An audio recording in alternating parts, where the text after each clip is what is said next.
안녕하세요, 이상원입니다. 이번 시간에는 HPLC의 검출기 중에서 RI 검출기, 그러니까 Refractive Index, 굴절률 검출기라고 얘기를 하죠.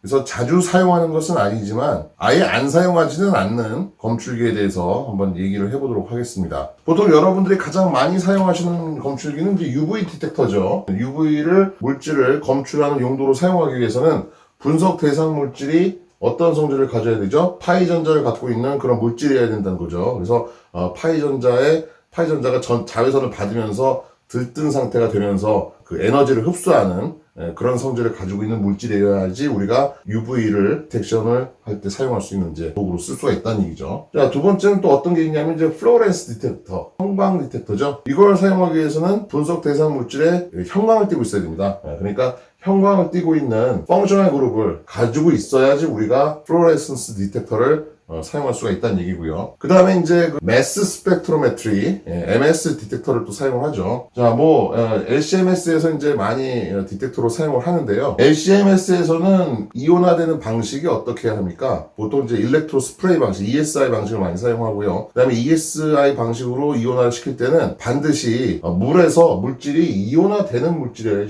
됩니다. GCMS 같은 경우에는 어떻습니까? GCMS에서 사용하는 매스의 이온화 방법은 전자로 땅 때리는 거죠.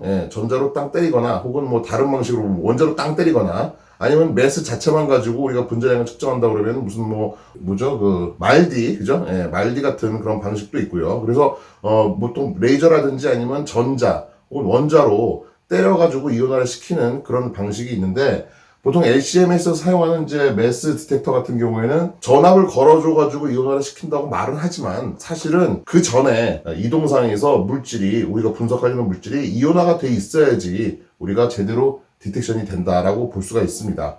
LCMS에서 우리가 디텍션을 하기 위해서는 그 물질이 이온화가 돼야 된다라는 게 이제 한계죠. 반면에 RI 같은 경우는 모든 물질의 검출에 다 사용할 수가 있습니다. 그러니까 굉장히 범용적으로 사용할 수가 있다는 얘기죠. 그 물질의 벌크 프로퍼티를 측정을 하기 때문에 이동상 안에 어떤 형태의 물질이라도 약간 녹아만 있으면은 그 굴절률의 차이를 통해서 디텍션이 가능하다라고 볼 수가 있죠. 그러니까 UV로도 안 되고 플로레센스로 안 되고 매스로도 안 되고 하는 물질들에 대해서는 우리가 RI를 사용해서 충분히 디텍션이 가능하다라고 볼 수가 있습니다. 예를 들면 이제 이런 게 있죠. 여러분들 단당류 같은 것, 그런 것들 같은 경우는 UV 흑광도 없고요. 그죠? 이중결합이 없으니까. 그 다음에 형광도 안 띄고요. 이온화도 잘 안 됩니다. 그래서 그런 것들을 우리가 분석을 할 때는 주로 많이 사용하는 게 굴절률 검출기를 많이 사용을 하는데, 자, 그러면 굴절률이라고 하는 게 이제 뭘 말하는가를 우리가 좀 생각을 해봐야죠. 굴절이라고 하는 것은 빛이 서로 다른 매질을 통과를 할 때 꺾이는 현상을 말합니다. 그래서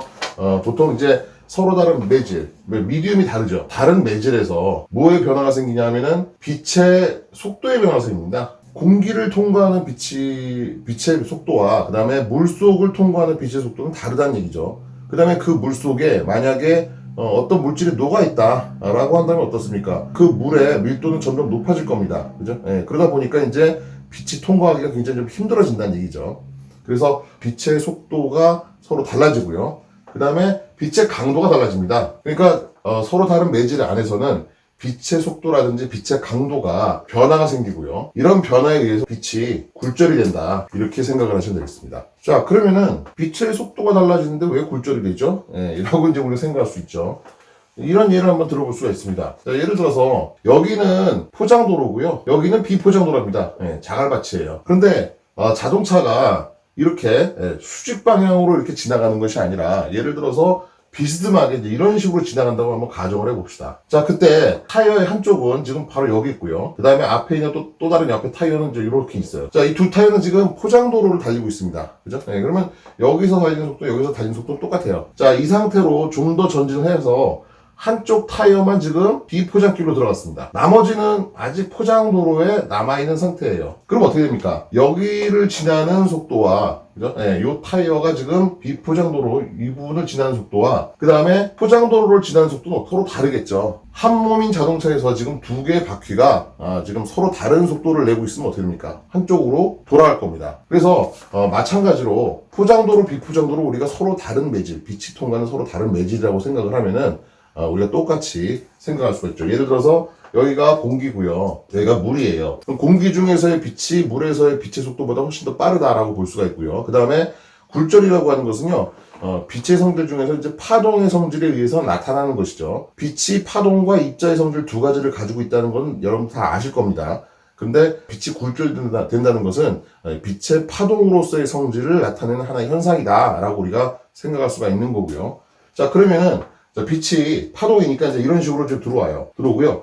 빛이 파동이니까 이제 어떻게 해요? 여기다가 뭐 봉우리와 골을 우리가 표시해 줄 수 있죠. 이런 식으로. 지금 위에 보이는 이 선이라는 건 뭐냐면은 파동은 어떻게 생겼어요? 이런 식으로 생겼죠. 그럼 봉우리가 있고 여기 지금 골짜기가 있습니다. 그죠? 네, 그러면 이 봉우리를 갖다가 지금 위에서 봤을 때 이런 식으로 우리가 표시를 할 수가 있는 거죠. 그러니까 여기가 봉우리고 여기가 골짜기고 여기가 봉우리고 여기가 골짜기고 이제 이런 식으로 우리가 생각할 수가 있다는 거죠. 그래서 이런 식으로 그러니까 파장은 지금 어떻게 돼요? 봉우리에서부터 봉우리까지 거리. 그러니까 파장 요만큼의 지금 빛이 공기 중에서 물로 지금 들어가는 거예요. 자, 그래서 이렇게 지금 들어가고 있는데 어떻습니까? 자, 자동차와 마찬가지로 지금 물로 들어갔을 때는 어떻게 돼요? 상대적으로 속도가 떨어지고요. 여기는 여전히 속도가 빠른 거죠. 그죠? 그러다 보니까 이런 식으로 지금 빛이 꺾인다라는 거죠. 자, 꺾인 다음에는 어떻게 됩니까? 파장이 달라집니다. 파장이 짧아지겠죠. 이런 식으로 짧아지는 그런 현상을 볼 수가 있습니다. 자, 그래서 지금 보면은 그리고 공기와 물 두 개 매질에 지금 속도 차가 크면 클수록 그럼 어떻게 됩니까?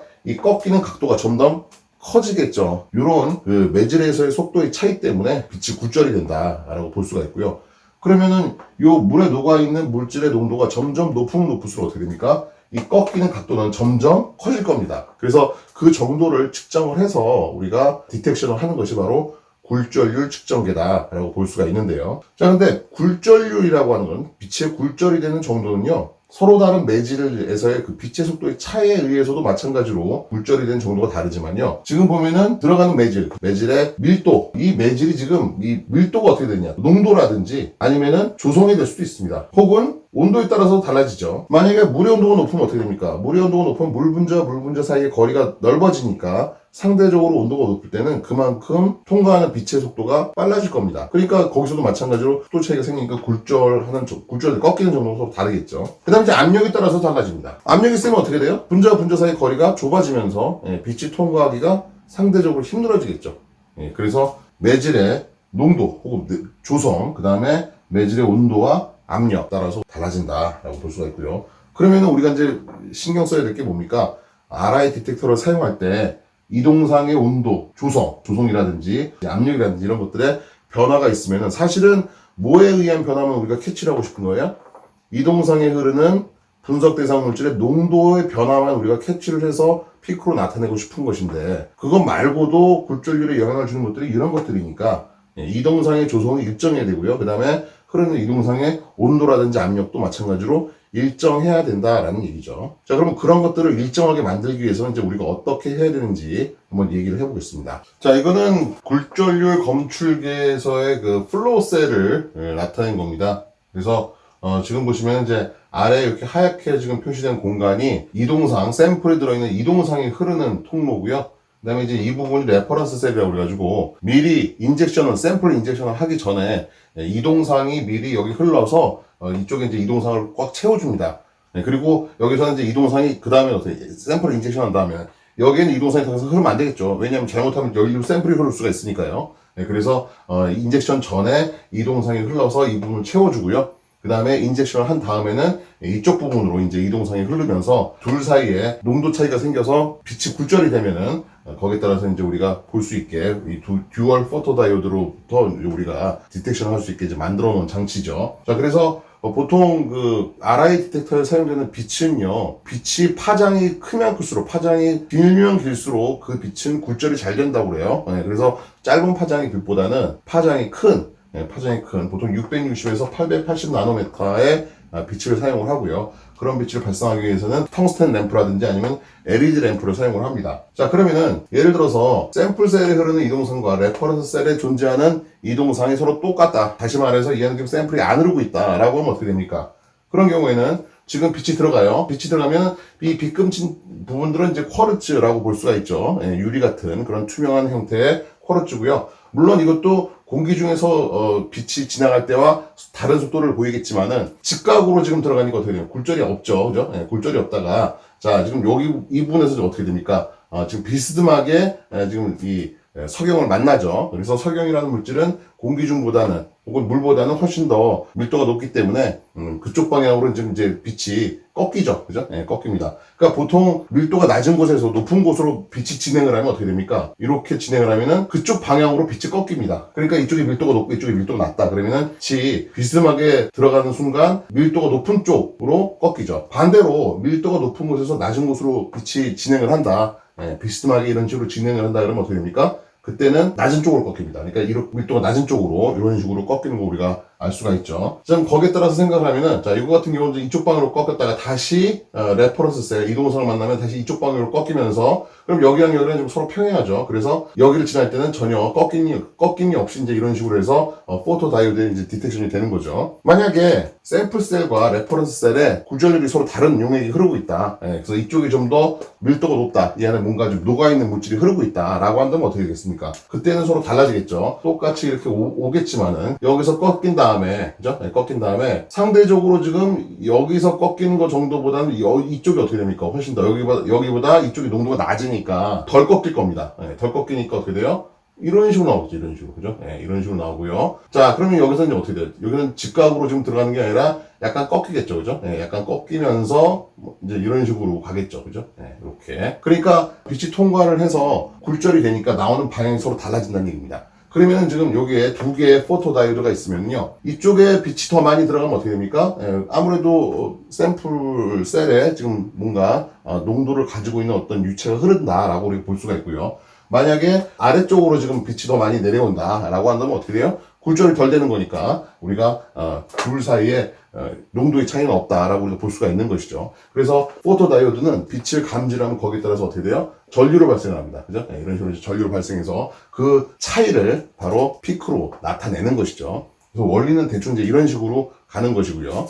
굴절률이라고 하는 게 온도에 따라서 달라진다고 했으니까 우리는 온도를 항상 일정하게 유지시킬 필요가 있습니다. 그래서 보통 RI 디텍터는요. 서머스탯으로 보통 쌓여 있습니다. 그러니까 RI 디텍터 표면을 보통 이제 온도 절연체로 이제 쌓고요. 그다음에 그 안에 이제 히팅이 될 수 있도록 그렇게 만들어서 항상 항온을 유지하게 만들어 놓죠. 자, 그런데 디텍터 자체는 항온, 그러니까 플로셀 안의 온도는 항상 항온으로 유지를 시켰다고 하더라도 어차피 레퍼런스 셀은 스테디한 상태니까 그대로 정체되어 있는 상태니까 온도가 그대로 잘 유지가 될 겁니다. 그런데 샘플 셀은 어떻습니까? 계속적으로 지금 외부에서 이동상이 지금 들어갔다 나오는 거죠. 계속 흘러 들어오기 때문에 이동상의 온도가 만약에 RI 디텍터 자체보다 온도가 낮은 경우에는 계속해서 온도를 변화시킬 수가 있다는 얘기죠. 그래서 디텍터 전에 튜빙에서 미리 온도를 올립니다. 그죠? 예, 그걸 갖다가 우리가 이제 뭘 가지고 사용하냐면은 히트 익스체인저, 그러니까 열교환기를 통해서, 그러니까 컬럼을 통과해서 나오는 이동상이 디텍터에 통과하기 전에 그 중간에서 열교환기를 통과를 하면서 한번 온도를 높여주는 겁니다. 근데 온도를 높여주려면 어떻게 됩니까? 어느 정도의 희석이 불가피해지는 거죠. 그래서 이동상에 약간 희석이 되면서, 그러니까 왜냐면은 열교환기라고 하는 거는 모세관을 통과를 시키면서 어떤 그 발열체를 통과를 하면서 온도가 높아지거나 아니면은 흐르는 튜빙 자체의 내경을 좀 높이고 나서 그 안쪽에다가 어떤 그 열교환 역할을 하는 어떤 물질을 집어넣어가지고, 그러니까 통으로 흐르게 하는 게 아니라 그것들을 갖다가 어떻게 합니까? 부피를 잘게 쪼개가지고 온도를 갖다가 같이 열 전달 효율이 높여지기 위해서 그런 식으로 하니까 그런 열교환기를 거치면서 이제 잘못하면 어떻게 돼요? 밴드 브로드닝 현상이 생기는 거죠. 그러니까 우리가 엑스트라 컬럼 데드 볼륨이 이제 불가피하게 생길 수밖에 없다라는 겁니다. 그래서 보통 이제 우리가 RI 디텍터로 쓰면은 희한하게 UV를 쓸 때에 비해서 피크의 폭이 좀 넓지 않나라는 느낌을 가질 때가 있어요. 왜 그러냐면은 보통 이제 이런 히트 익스체인저를 통과를 하면서 거기에 따른 이제 그 희석 효과 때문에 그런 일이 발생한다라고 보시면 되겠고요. 그래서 그런 걸 그게 싫으면은 열교환기가 없으면 됩니다. 그죠? 예, 열교환기를 없애고 이제 그 다음에 어떻게 합니까? 열교환기가 없더라도 디텍터에 들어가기 전에 디텍터의 온도와 동일하게 이동성의 온도를 올려줄 필요가 있는 거죠. 제일 좋은 방법은 어떻게 하냐면은 컬럼 온도와 디텍터의 온도를 동일하게 맞추는 겁니다. 그 사이를 잇는 튜빙의 온도도 마찬가지로 똑같이 맞춰야 되는데 그때는 어떻게 히팅 시킬 수 있는 이제 방법이 없으니까 그 튜빙, 그 사이의 튜빙을 뭐 전체로 감아준다든가 뭐 이런 식으로 해가지고 이제 온도를 지킬 수 있도록, 그죠? 예, 그렇게 절연을 시켜줍니다. 그러면은 아무래도 그 전에 미리 히팅 시켜줄 수 있는 그런 효과를 동일하게 얻을 수가 있다는 얘기죠. 그래서 그런 식으로 이제 우리가 해결할 수도 있고요. 그 다음에 이제 이렇게 디텍터라든지 아니면은 뭐 열교환기라든지 컬럼 오븐이라든지 이런 것들을 사용을 해서 이동성의 온도를 항상 일정하게 맞춘다고 하더라도 우리가 일을 하다 보면은 실험실 온도 자체가 뭐 항온도로 맞춘다고 하지만은 항온이 아닐 수가 있죠. 예. 그러니까 실험실 안에서 뭐 어떤 냉난방기의 어떤 그 바람이 기계로 바로 들어와서 뭐 차가운 공기 혹은 뜨거운 공기가 바로 맞으면서 기기 온도가 막 변할 수도 있는 거고요. 아니면은 낮에는 어느 정도 이제 항온이 유지가 됐지만은 밤이 되면서 어떻게 됩니까? 끄고 가요. 그죠? 예. 아껴야 되니까. 그래서 끄면 어떻게 됩니까? 온도가 또 달라지겠죠. 아니면은 뭐 직사광선을 받는다든가 창에서 뭐 이제 뭐 직사광선이 쬐가지고 기계 자체 온도를 높인다든가 하는 그런 여러 가지 형태로 기기의 로컬 인바이러먼트의 그 온도가 많이 변할 수가 있습니다. 그래서 그런 것들을 잘 제어하는 그런 노력이 필요하고요. 그래서 온도가 일정하지 않으면요, 어떤 현상이 일어나냐면 베이스라인 드리프트가 일어납니다. 그러니까 계속적으로 떨어지거나 계속적으로 올라가는 그런 현상이 이제 일어날 수가 있고요. 그러다 보니까 보통 RI 디텍터를 사용해서 HPLC 분석을 한다 그러면은 미리 그 전에 안정화 시간이 굉장히 오래 걸린다라고 보시면 되겠습니다. 그러니까 컬럼 안정화 시간 이상으로 디텍터의 온도를 안정화시키기 위해서, 그리고 디텍터뿐만 아니라 디텍터에 들어가기 전에 튜빙이라든지 컬럼의 오븐의 온도라든지 이런 것들이 전체적으로 항상 일정하게끔 우리가 만들어줄 필요가 있는 것이죠. 그 다음에 골전율에 영향을 미치는 것이 이제 압력이죠. 그래서 압력을 조절하기 위해서 이제 어떻게 하냐면은 보통 그 RI 디텍터의 플로우 셀에서 견딜 수 있는 최대 압력은 한 7바 정도 된다고 합니다. 그래서 그 안의 압력을 약간 높여주는 거죠. 네, 약간 높여줘서 항상 일정하게 유지를 시켜주는 그런 스타일로 하는데, 어떤 식으로 높여주냐면은 디텍터에서 나가는 부분에서 리스트렉터라고 하는 백프레셔 리스트렉터라고 하는 장치를 사용을 해서 살짝 이제 이렇게 막히게 만들어가지고 이제 압력이 올라가게끔 만드는 거죠. 아니면은 이런 리스트렉터를 쓰거나 혹은 캐필러리를 뒤에다 연결을 해가지고 상대적으로 이제 그 RI 디텍터 플로우 셀의 압력을 이제 높여주는 그런 형식으로 우리가 압력을 조절을 해줍니다. 물론 이것도 UV 셀과 마찬가지로 일정 압력을 넘어서면은 잘못하면은 이제 깨지거나 아니면 이제 새 가지고 이제 이동성에 새서 나올 수가 있으니까 주의를 해야 되고요. 자, 그 다음에 가끔 가다 보면은 이제 다른 것들은 똑같이 나오는데, 리텐션 타임 같은 것도 일정하게 나오는데요. 베이스라인 자체가 이렇게 플럭추에이션이 이렇게 이런 식으로 주기적으로 이제 사인 그래프를 그리는 경우가 있을 수가 있습니다. 그래서 이런 경우도 이제 마찬가지로 펌프가 이제 문제가 있는 경우에 이런 식으로 이제 베이스라인이 주기적으로 베이스라인이 흔들리는 그런 이제 결과가 나타나는데요. 이런 경우는 이제 어떻게 하냐면은 보통 이제 펌프에 문제가 있는 경우죠. 그래서 보통 체크 밸브에 문제가 있거나 하고 펌프 실이 샌다든가 아니면은 그 안에 이제 기포가 차 있다든가 하는 경우에 그럴 수가 있습니다. 그래서 체크 밸브에 문제가 있는 경우에는 체크 밸브가 이제 잘 안 움직이는 경우죠. 그래서 여러분들이 HPLC를 작동을 시키면서 딱딱딱딱 소리가 나는 게 뭐냐면은 체크 밸브가 펌프에서 움직이면서 이제 나는 소리가 바로 그 딱딱딱딱 하는 소리인데요. 이게 보면 이제 체크 밸브가 보면은 그 일반적인 금속이 아니라 어떤 광물 같은 걸로, 그러니까 사파이어나 루비 뭐 정확하진 않은데 어떤 이제 그 광물로 돼 있고요. 동그랗게 생겼어요. 그래서 나중에 분해해서 이제 꺼내 보면은 볼같이 돼 있습니다. 그런데 이것들이 용매를 계속 흘리다 보면은 이게 표면에 이제 어떤 스티키한 물질들이 이렇게 이제 묻어 있어요. 그러니까 끈적끈적해지는 거죠. 그러니까 흔히 말해서 떡진다고 그러는데, 그래서 그런 물질들이 묻어 있어가지고 이제 이게 제대로 안 움직이고 그 안에서 그렇게 되면은 펌프가 제대로 작동을 안 하는 거죠. 그래서 그런 경우에는 체크밸브 볼을 빼다가 메탄올이나 혹은 아세토나이트를 담궈가지고 소니케이션을 시켜줍니다. 그래서 표면에 묻어 있는 끈적끈적하는 그런 물질들을 이제 제거를 해주고요. 그 다음에 펌프실 같은 경우는 이제 펌프실이 샌다 그러면은 이제 실을 갈아야 되고요. 그 다음에 에어 버블이 차 있다 그러면은 그때는 뭐 디게서가 제대로 작동하는지 확인을 하고, 아니 그 다음에 이제 그 안에 버블이 차 있으면은 컬럼을 빼고 강하게 펌프를 움직여가지고 그 안에 남아있는 기포를 제거하는 방식으로 우리가 이제 트러블 슈팅을 할 수가 있죠. 펌프에 문제가 있어서 이런 식으로 이제 그 베이스라인이 주기적으로 이렇게 플럭추에이션이 있는 이렇게 사인 그래프를 그리는 경우는 우리가 펌프에 문제가 있는지 없는지를 확인하는 방법이 이제 이렇게 할 수 있습니다. 플로우를 높이는 거예요. 예를 들어서 뭐 분당 1ml에서 분당 2ml로 높여요. 그럼 어떻게 됩니까?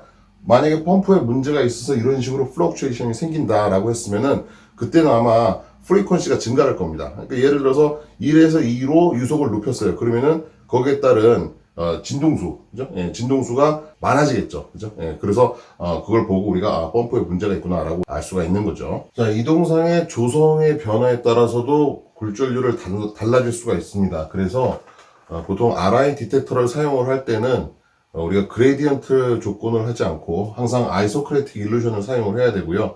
그 다음에 아이소크레틱 일루션을 사용을 할 때도 온라인 미싱은 금지됩니다. 기기, 시스템 안에서 A호고 B 용매가 섞이는 그런 식의 스타일을 써가지고 아이소크레틱을 실시를 하는 것이 아니라 미리 그 전에 우리가 적당한 용매를 비율대로 섞어가지고 하나의 이동상 용매병 안에서 일루션을 시키는 거죠. 그래서 그 점을 주의를 해주시고요.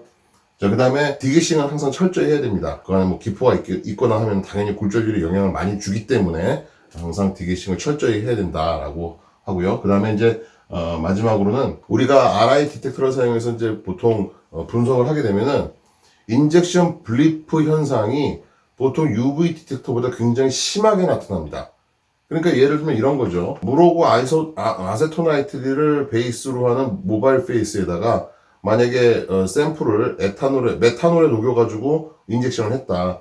그러면은 굉장히 인젝션 블리프가 굉장히 심하게 나타납니다. 거의 끝이 안 보여요. 이런 식으로 그냥 올라갔다가, 그죠? 예, 이런 식으로 가는 거죠. 그래서 굴절률에 의해서 이런 식으로 인젝션 블립에 이런 네거티브 픽이 굉장히 심하게 나타나기 때문에 이것을 없애기 위해서 제일 좋은 것이 모바일 페이스 자체를 인젝션 솔벤트로 사용을 하는 것이죠. 그런 식으로 여러분들이 사용을 하시면은 문제없이 RI 디텍터를 사용할 수가 있습니다. 특히 RI 디텍터 같은 경우는 온도에 굉장히 민감하기 때문에 항상 안정화를 오랫동안 시켜주시면서 베이스라인이 일정하게 나오는 걸 확인하고, 그러니까 베이스라인 드리프트가 없는 것을 확인을 하고 분석을 시작을 해야 되겠습니다. 자, 그 다음에 가끔 가다 보면 이제 베이스라인이 불안정하게 나오는 것이 이게 온도 때문인지 혹은 압력 때문인지 아니면은 뭐 이동상의 조성이 일정하지 않아서인지 굉장히 헷갈리는 경우가 있을 수가 있죠. 그래서 그런 경우에는 펌프의 플로우를 0으로 맞추는 겁니다. 예, 그냥 멈추는 거죠. 그러면은 펌프라든지 압력이라든지 아니면은 이동상의 조성에 의한 효과는 없어지니까, 그래도 마찬가지로 베이스라인이 계속해서 뭐 떨어진다든가 올라간다든가 하는 그런 현상이 벌어진다면은 그거는 온도 때문인 거고요. 온도에 의한 것이 아니면 다른 원인에 의한 것인지를 우리가 펌프를 멈춤으로써 알아낼 수가 있는 것이죠. 그래서 오늘은 RI 디텍터에 대해서 한번 알아봤고요. RI 디텍터를 사용을 할 때 주의사항에 대해서 한번 말씀을 드려봤습니다. 오늘 여기까지 하겠습니다.